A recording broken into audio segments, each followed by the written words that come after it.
BBOR, Black Box Online Radio, coming to you from West Virginia at heart and from around the globe. And hello, Nedheads. Hello, Black Box Battalion. Today is Wednesday, another Ripper Wednesday. Welcome to the show. How's everybody doing? On Wednesdays, I talk to you guys about Jack the Ripper, perhaps the world's most famous unsolved mystery. And in this episode, I will be discussing a possible witness sighting of Jack the Ripper, continuing with Philip Sugden's book, The Complete History of Jack the Ripper, and looking at some of your questions and comments. And you guys know the drill. You can hit the like button if you want, subscribe if you haven't, and drop a comment down below if you have something to say about Jack the Ripper. For larger things, you can send them to me at blackboxonlineradio@AOL.com, and I am your host, Box Ned. Last week on Ripper Wednesday, I was talking to you guys about the book, The Complete History of Jack the Ripper by Philip Sugden, and I went through an early section that he had about the murder of Martha Tabram, who was killed on August 7th of 1888. And Martha Tabram is an unconfirmed Jack the Ripper victim, but many people think that she was Jack the Ripper's first victim, and I even polled you guys, and I asked, do you think that Martha Tabram was murdered by Jack the Ripper? And the majority of people voted yes. And I even threw in some conditions there. You could also say that Jack the Ripper was more than one person. Or you could even say something that I subscribe to, that there's an 80% chance that she was murdered by Jack the Ripper, and then the 20% chance is unknown or uncertain. But most of you guys said that you thought Martha Tabram was killed by Jack the Ripper. And I've just been going in chronological order with the book by Philip Sugden, and it continues with the events that happened after Martha Tabram was murdered, the investigations, the inquests, and also a possible witness who may have seen the killer, and her name is Pearly Poll, and she is the first segment to begin with here on Ripper Wednesday. And I would actually like to go over to a website called London Dark that is going to give us an introduction to who was Pearly Poll and how does she become involved with the murder of Martha Tabram, and is the man that she saw on that night, this is August 6th going into August 7th, is the man that she saw that night Jack the Ripper? Was he Jack the Ripper? Let's look. That bank holiday weekend was wet, with several London streets flooded. It's not known what Martha did that day, but that evening she met up with a woman named Mary Ann Connolly, also known as Pearly Poll. Pearly Poll is an interesting character in this narrative. She knew Martha not by her real name, but by the name Emma. None of Martha's other acquaintances knew of Poll, or knew that Martha was friends with her, so their connection is mysterious. Her accounts of that night with Martha are similarly muddled. In some accounts she said that they went out drinking at one pub at 10 p.m. In other accounts she said that they went to multiple pubs starting at 11 p.m. So where were they? Which pub did they go to? It's all a little cloudy. Now this is the important stuff here. The last concrete sighting of Martha was by a family member who spotted her outside the White Swan pub on Whitechapel High Street around 11 p.m. The pub no longer exists today. According to Pearly Poll, they met two soldiers whilst drinking in the pub, and we can assume that it's the White Swan based on the family member's account. The soldiers reportedly bought them drinks, and after midnight they left together, walking along Whitechapel High Street. They separated at the entrance to George Yard, which is now Gunthorpe Street, where Martha and her soldier went into an alley, and Poll and her soldier went into the next alley, which was called Angel Alley. Neither alley was in a safe area, but George Yard had a devious reputation as one of the most dangerous in the East End. Toward the end of the yard, at the George Yard's building, a tenement apartment block was located. Sex workers were known to use the landings and the corridors of the poverty-stricken apartment block for work as the lanterns were extinguished at 11 p.m. This made it a dark and private place to do business, and tucked away from the hustle and bustle of High Street. Around 1:45 a.m., neighbors returned from their bank holiday weekend, and they went back out to get food. They saw nothing in the corridors, but it was very dark, and around 2 a.m., a police constable was patrolling his beat along Wentworth Street at the entrance to George Yard, and he encountered a soldier. He remarked to the soldier that it was high time that he returned to the barracks, and the soldier replied that he was waiting for a comrade with a woman in the buildings, At 3:30 a.m., a cab driver returned home to his apartment at the George Yard buildings and noticed someone lying on the floor. This was a common occurrence to find people sleeping in the secluded spot, so he thought nothing of it. At 4:45 a.m., John Saunders Reeves headed for the work at the docks, and he saw Martha Tabram lying on her back in a pool of blood at the first floor landing. Okay, so at 3:30 a.m., we have somebody seeing someone at the floor of the landing, the base of the landing, and that it was most likely Martha Tabram, although there's a very, very slight possibility that it could be somebody else. But let's look at these events that are going on right here, because this is something that Philip Sugden is going to point out. This is something that almost every Jack the Ripper researcher is going to point out, and that is that there are inconsistencies in Pearly Poll's story. She is not being completely consistent. And I would like to look at the comments that were made by London Dark firstly, because I think that we can perhaps provide a little bit of clarity to some of them.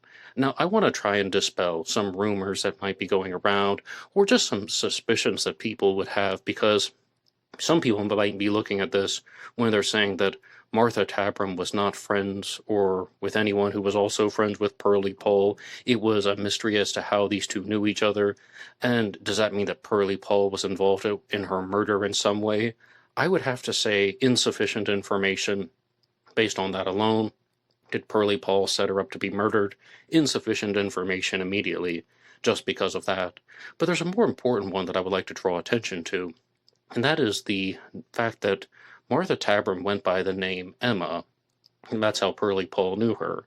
Prior to the murder of Martha Tabram, there was the murder of Emma Smith in the spring of 1888, and Emma Smith is heavily regarded as the first Whitechapel victim. But with Emma Smith, I think there's a very, very low chance that she was killed by Jack the Ripper, but Martha Tabram is going by the name Emma. Emma Smith has the name Emma. Is there a connection there? I've never liked these types of name connections, because I just don't think that serial killers do it very often, that they're choosing their victims solely because of a particular name. And it's not even so much the Jack the Ripper case that stands out to me. It's more the Freeway Phantom case, where multiple victims have the same middle name, Denise, and then people are thinking that, oh, well, maybe this person's triggered by the sound of the name Denise. Maybe he knew somebody named Denise that he didn't like. And I'm just thinking, it was probably just a fairly common name. Look at the case of Jack the Ripper, for example. There are multiple victims named Mary Ann Nichols, and Mary Kelly. And while it's possible that Mary Kelly is some variant of Mary Kelly's actual birth name, there are multiple victims named Mary, and I don't think that there's a connection there. And I also don't think that this is the type of serial killer that is going to be choosing victims based on the name or the sound of the name, or dealing with sound triggers. I think that Jack the Ripper and the person who murdered Martha Tabram both were targeting victims out of convenience. It's just they're going after women in vulnerable places, women who did not have the strongest abilities to call for help and fight back. End of discussion, end of story. It's not even so much about their age or physical appearances. I think that this person was going after women, and that appears to be the primary motive for the Ripper and the murderer of Martha Tabram. The next point is that these perhaps also were just fairly common names. Emma, Mary, common names to have in England and the other British Isles, and even other countries that were in Northern Europe at the time. So I don't really think that there's anything suspicious about that. Now, the more important things, though, that are going to be expanded upon in the complete history of Jack the Ripper are coming to us from Philip Sugden, when he says that Pearly Poll is able to come forward, and she tells the police that she can even identify the soldier that Martha Tabram was with on the night of her murder. And it sounds like the equivalent of what I would call a lineup. She agrees to do that, but when they actually do the lineup, she just says, he ain't there, meaning that she was unable to identify the soldier. And it seemed like law enforcement was very suspicious of Pearly Poll's account, and it was almost like she was either covering for him, or there was some type of reason why she didn't want to come forward with the information. And you guys just heard in her account there that they were starting to go out drinking at 10 p.m., but then in other things she says that she went out at 11 p.m. This one I think is a little bit less suspicious because people aren't paying attention to the clock when they go out, when they're not expecting to remember it later on. When people are not anticipating that they're going to have to recall this and tell the police about it, well, was it 10 p.m.? Was it 11 p.m.? Was it 10:34 and 12 seconds? I mean, people aren't necessarily going to remember that. But I think that we can make an enormous amount of suspicions, guesses, and we can also make twisted and bizarre statements about the actions of Pearly Poll that night. But as far as the things that are more certifiable, it just seems like she was an unreliable witness. It seems like she is someone who is not completely within the realm of trust. I mean, she's untrustworthy. She's going to be changing her story. She might not necessarily know what's going on. She was probably drunk at the time, and maybe she didn't want to come forward and say that she could identify the soldiers because of fear of retaliation. And this is where I'm getting into um, the speculative part of this, and there is some conjecture on my part. That's why I wanted to differentiate between the things that are much stronger to articulate and the things that are requiring a little bit of speculation. But there could be reasons why she isn't doing this. Another thing that I thought of, again, pure speculation as opposed to a hard fact, would be, was she being inconsistent until she could realize that there was some type of reward in it for her? But again, that's just guesswork on my part. But ultimately, Philip Sugden makes his own observation about the timings that are involved. And I can see why people like this book. And I'm going to get to some of the things about that later on, but he's ultimately saying that whether they start drinking at 10 p.m. or they start drinking at 11 p.m., that's almost irrelevant in terms of trying to track down the killer, because they're also saying that they're going to be parting ways around midnight. But even if you have this thing with 2 a.m. when someone says that he's waiting for somebody who was with a woman, presumably that's the person who would have gone with Pearly Poll. We aren't necessarily sure that that's the same man, but the body of Martha Tabram isn't noticed until 3:30 in the morning, and definitely noticed at 4:45 in the morning. So what Philip Sugden's just like, well, was the soldier that Martha Tabram with her killer? There is absolutely no evidence to support that. There's also very little reason to think that he stayed with her from midnight all the way to 3:30 in the morning, or even 2 o'clock in the morning, based on the activities that they would have encountered. Like, I'm going to be very, very direct with my language because I think that that's the easiest way to explain this. Were they supposed to go into this landing at the building and have sex and just stay there for 2.5 hours? That's highly improbable, especially that this is, not exactly outside. This is up the stairs and on the landing of the building, and most likely the soldier would not have stayed there. Again, this is differentiating between speculation and hard facts. So that would be a speculative statement, but I mean, I agree with Philip Sugden. There is no reason to suspect that the soldier committed the murder and stayed with her for 2.5 hours based on the evidence that we have. It could very well be that there was a different scenario that took place, and that is that Martha Tabram was drunk and she was by herself, and somebody saw her in a vulnerable place, and that person decided to attack her and stab her, possibly with 2 knives. And again, you guys leave some really excellent comments, and I'll get to those in a second. But I just want to put that out there that I think that that's a very solid take on the analysis. But I would also like to get to your questions and comments that were left on last week's episode, and this will tie in very neatly to our discussion. We have one from Mark Brody that says, Ned, I know you're still working your way through Philip Sugden's book, but you'll find that in the closing chapters, Sugden makes a very convincing case for Tabram being a Ripper victim. Enjoy. Wish I was reading it again for the first time. It is easily my favorite book on Jack the Ripper.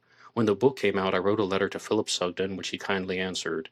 And thank you so much for that, Mark.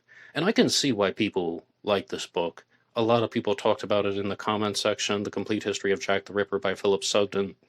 And I think one of the reasons why they like this book is Philip Sugden is very aware of how the reader is going to be thinking. He's aware that the reader is going to be paying attention to certain things, and he's almost walking people through the events, and he says, now, you might be wondering this about the events. You might be wondering about the soldier, and he also is just talking to someone as if they are smart and if they are intelligent enough to follow along with the narrative. And as I just said, he's providing some solid analysis, and it's starting to make sense that the soldier who left with Martha Tabram at some time after midnight might not have been her killer. In fact, he may have just left her alone on the landing after they had spent time together, and a different man came over and attacked her. And I also want to talk about a question that was posed, not from the comment section, but by ChatGPT, or I guess you would just say AI or something. Google puts AI things now at the beginning of all the search histories, and it was, why was Jack the Ripper never captured? That was just at the top of my Google search when I put Jack the Ripper into Google. And I think a very big reason why Jack the Ripper was never captured was that there simply is not a lot of physical evidence. And also, there are not a lot of solid witness sightings. In fact, there is practically no solid witness sighting of Jack the Ripper that we can point to, because there is not a reliable composite sketch of Jack the Ripper, and I don't think that cane that was found in the archives several years ago was actually the Ripper. Some people said that was a wooden composite. I disagree. There's not enough evidence to support that, but there isn't a lot of physical evidence. There aren't a lot of witness sightings. There aren't a lot of solid descriptions of the Ripper, so it's just very hard to identify him. And this is a point that I have to come back to over and over again. What does that suggest? Perhaps Jack the Ripper did not know the female victims prior to the murders, because if he did know the victims, then there would be larger trails of evidence leading back to them. Some murderers are extremely meticulous. When you watch shows like Forensic Files and 48 Hours, and even True Crime News, which you can get on YouTube for free, some killers are extraordinarily meticulous with how they're trying to destroy crime scenes. But then it just turns out that it's the ex-husband, it's the ex-boyfriend, because the members of law enforcement were able to explore the personal connections that were in this female victim's life. And they investigated that person, and it turns out that they were the killer. With Jack the Ripper, I think he was targeting women whom he did not know personally, so the police had very little to work with. But I would like to keep going with some of the comments that you guys left on last week's episode about the murder of Martha Tabram. And Leslie Rock says, thank you, Ned. Yes, I looked up dagger wounds compared to knife wounds, and I can't remember the site that I found them on, but I could find, if needed, that there were photo comparisons of both, and you can see the differences. And this refers to how Martha Tabram may have been stabbed with 2 different knives. And this brings up a very interesting question. Why would the killer do that if Martha Tabram was already incapacitated, stabbed multiple times, and dead for all intents and purposes? Why would the killer change knives to do something maybe that was heavier, to give one final blow? Was it a signature move? But we have one from Videos de Colegia, and Videos de Colegia says, maybe he broke his first knife and had to use the second one. And even though this goes into the category of speculation, I could see that happening. That is not beyond belief. I mean, let's also be clear. We can make fact-based speculative statements as long as they are fact-based and there are reasons to use them. But Jack the Ripper, or whoever killed Martha Tabram, stabs her multiple times. Either the knife is broken or bent or damaged in some ways, so he switches to another knife that he was carrying. Who knows how many knives that the killer was actually bringing with him to the crime scene. And then I would like to get to another one here, and we have one from Dr. Chad, who says, Ned, the sunrise in London on the day that Annie Chapman was murdered was 5:23 a.m. If witnesses are accurate, she was killed shortly after this, which means that Annie Chapman, the second victim of Jack the Ripper, would have been murdered at some time between 5:30 and 6 a.m., so the sun should have already been up. And she was killed shortly after this, which is an insane risk, given that 17 people live there and the toilet was in the backyard. As for Martha Tabram, I believe that she was a Ripper victim, and maybe not his first. Okay, I mean, as far as the Martha Tabram stuff goes, as you can see, even though I said I'm only 80% certain, I'm definitely leaning that way.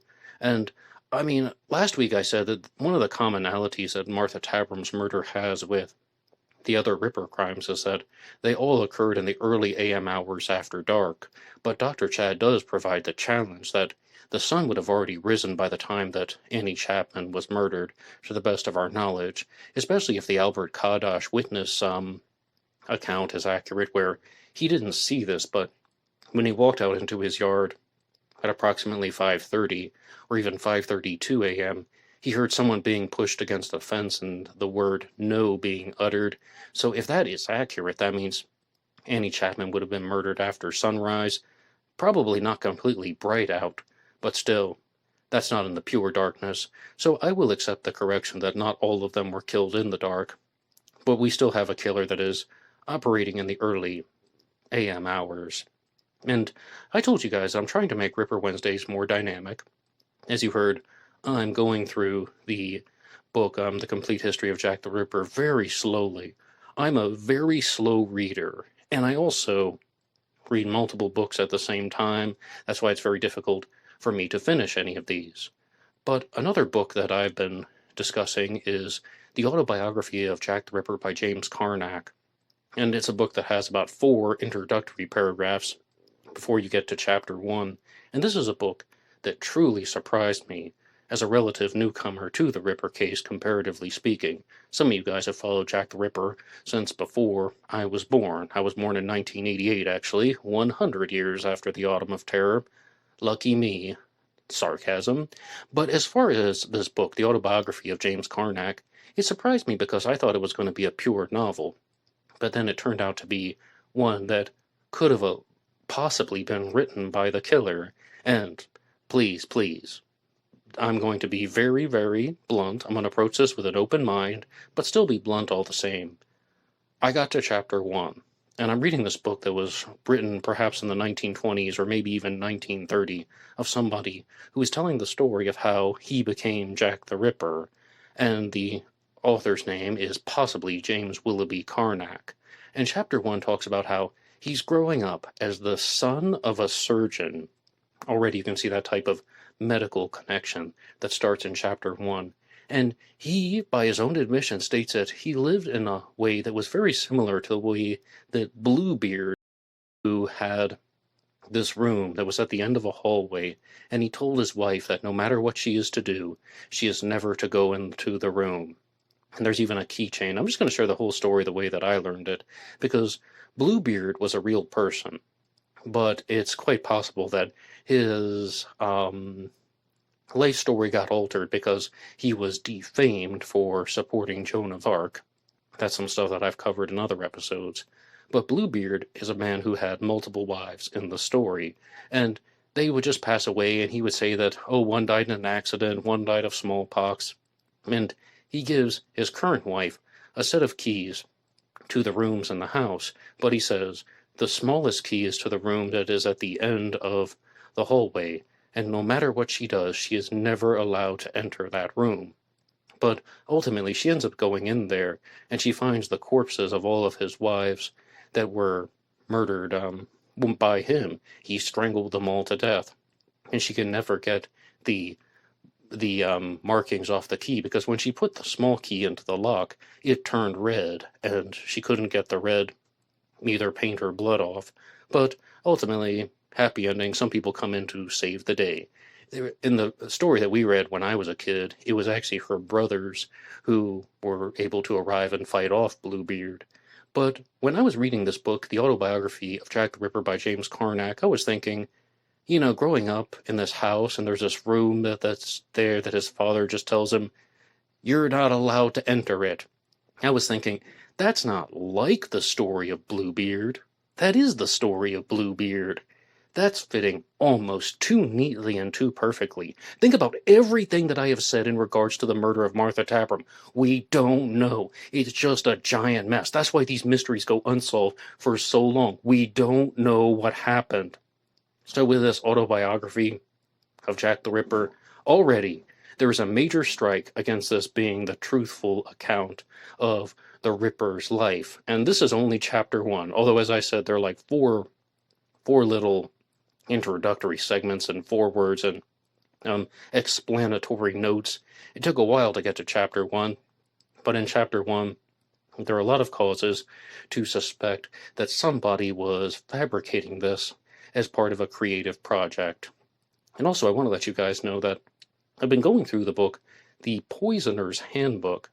It's one that I discussed on a recent episode of Ripper Wednesday, and this was in relation to the Maybrick murder, because there's a Jack the Ripper suspect out there named James Maybrick, and he died from arsenic poisoning. And my copy of the Poisoner's Handbook had a whole chapter on arsenic murders and how they are committed, common traits and things to look for. But I've also been flipping through that book as well, and there is a section on wood alcohol as a poison. There's also a different chapter on methyl alcohol. And I know, some of you might be thinking, where on earth are you going with this? I think this is in relation to Jack the Ripper's From Hell letter. The From Hell letter was mailed in mid-October of 1888, after the double event which saw the deaths of Liz Stride and Catherine Meadows, and before the murder of Mary Kelly on November 9th of 1888. And when the From Hell letter was sent to George Lusk, the chairman of the Whitechapel Vigilance Committee, it contained a box, and inside the box had half a kidney, and it always says that the kidney is preserved in a type of spirit. And if you do a little bit of reading about the From Hell letter in the kidney, you will possibly hear that it was even preserved in wine. But when I hear a type of spirit, I think of alcohol. And this book here, The Poisoner's Handbook, is talking about how one of the most widely used things would just be wood alcohol, methyl alcohol, and I'm going to get very precise, because I want to explore the possibility of that spirit being wood alcohol. And let's have a read here on page 38. Wood alcohol, technically known as methyl alcohol, but also as wood spirit, hydroxymethane, carbonyl, colonial spirit, Colombian spirit, and some years later, methanol, was itself nothing new. The ancient Egyptians had used it for embalming purposes for centuries. It had been the essential ingredient in homemade whiskey. Its chemical formula had been identified in 1661 by a chemist who called it Spirit of Box. George Lusk receives a box of spirits. There you have it, Spirit of Box. Is that actually a connection? You guys already know what I'm going to say. Insufficient evidence. But I think that that's a remarkable coincidence all the same. Spirit of Box because it was made by distilling boxwood. The term methyl was derived from the Greek methi, meaning wine, and hull, meaning wood, or more precisely a patch of trees.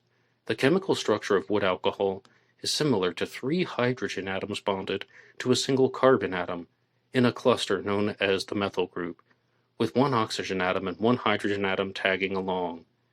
It is also a simple and easy thing to make, as industrialists and moonshiners had realized that it required little more than wood and heat. The process was called destructive distillation. Slabs and pieces of wood went into a closed container and were heated to at least 400 degrees Fahrenheit. And, that's ultimately where I want to leave it there with the book. Once again, this is The Poisoner's Handbook by Deborah Blum, but the reason I'm sharing this is, when I read this stuff about how this was one of the ingredients that was used by the ancient Egyptians for their embalming process, and how people have also used this for types of preservation, and then you have this half kidney that's mailed to George Lusk in some type of spirit or alcohol. Could it have just been placed in some type of methyl alcohol or wood alcohol in the box to either preserve the kidney or maybe even to act as some type of very strong odor that would maybe terrify people or at least agitate them in a different way? And if that is true, I would absolutely be leaning toward the hypothesis that the From Hell letter would be a hoax if this was found in some type of methyl alcohol, because the biggest explanation that has been provided for the From Hell letter being a hoax is that it was a medical student. It was someone who had access to kidneys from cadavers that were used for dissection in medical school, and they did this as a sick prank. And if this is a type of preservation alcohol, then that could be someone who is also doing this as a type of sick prank. But you guys already might be thinking, if we're going to go in the tradition of Philip Sugden and just call out the audience and say, aha, I bet you're one step ahead of me, right? Anybody who had their hands on this type of alcohol could have also done that if it's as easily achieved as, well, burning wood and extracting the alcohol, then other people could have done it too, right? Perhaps yes, but I mean, I would definitely be leaning toward the medical student prank if I had the options presented in front of me and I had to choose. And we can actually use that as one of the challenge questions in this episode, because we had several different ones that I've already discussed with you guys. It would be number one, do you think that Martha Tabram was murdered by Jack the Ripper? That's one from last week, but this is an ongoing discussion. Number two, do you think that Martha Tabram was murdered by the soldier that she was with that night? And that's the more important question, because if you think that the Ripper killed Martha Tabram and that soldier killed the Tabram, therefore that soldier was Jack the Ripper. But you guys already know my stance on this that I've shared throughout the entirety of the episode. I vote no. I don't think that soldier killed Martha Tabram, because it could be quite possible that someone would have found her body before that, or I just don't think that the soldier would have stayed that long at the landing where Martha Tabram was found if he was actually the murderer. The murder didn't take that long time, and also her quote-unquote business wouldn't have taken that long, being careful with my words. But what do you guys think? Do you think that soldier killed Martha Tabram? Number three, is Pearly Poll a reliable witness? And the challenge question from the end. What kind of solution do you think was placed in the box that contained the From Hell kidney? Now, this is another thing that has been lost to time. It's my understanding that the From Hell letter no longer exists, and the kidney no longer exists. So perhaps we will never know. If we did, if we just had the kidney, this would be a piece of cake when it came to chemically deciphering what the solution was and whether the kidney came from Catherine Eddowes or not. 21st century technology here, DNA analysis, and also not only microscopes, but we have electron microscopes right now. But unfortunately, we do not have those types of pieces of evidence that have been left behind. They no longer exist. And the last thing that I'll leave you with for Ripper Wednesday is, I try to watch more movies these days, and I was discussing the 1976 Jack the Ripper film with Klaus Kinski on a recent episode of Ripper Wednesday, and I was just perusing Horror Central, that's a channel on YouTube, and I found a movie called Jacqueline the Ripper, and I was like, you know what? I can't resist this. This is something that really stood out to me, and it's not called Jill the Ripper, it's called Jacqueline the Ripper, and I was thinking, this is probably going to be a take on the Jill the Ripper theory. But no, it turned out to be just some type of supernatural thriller that's set in Atlanta, Georgia, about this woman who has the ability to teleport and commit murders. Not exactly my cup of tea, but I like watching movies, so some people are just like, that was a waste of time. And I'm like, no, I watched the movie, and this is what I think about it. But yes, that one is available for free online on the channel Horror Central. Thank you so much for listening to this week's Ripper Wednesday. Please respond to the challenge questions. You guys know where to write the show, blackboxonlineradio@AOL.com. You can also get me on Facebook. My personal Facebook name is Ned DeHaan, and there is a Black Box Online Radio Facebook page that I'm using more and more these days. And there's also blackboxned88 on TikTok and Instagram, where I release shorts and reels. And if you want to support all of these efforts for the channel, Zodiac Monday, Ripper Wednesday, Cooper Friday, and bonus episodes, you can go over to buymeacoffee.com, buymeacoffee.com/blackboxned88, and that allows you to make a donation or contribution to help support the show, and anybody who makes a donation will get a shout-out on Zodiac Monday. And that is all for me now. I will see you tomorrow, where I will be releasing the full extended interview that I did with James Big Twin, talking about his book, The Only Time Richard Got Angry at Me. And I'll see you then. Until next time.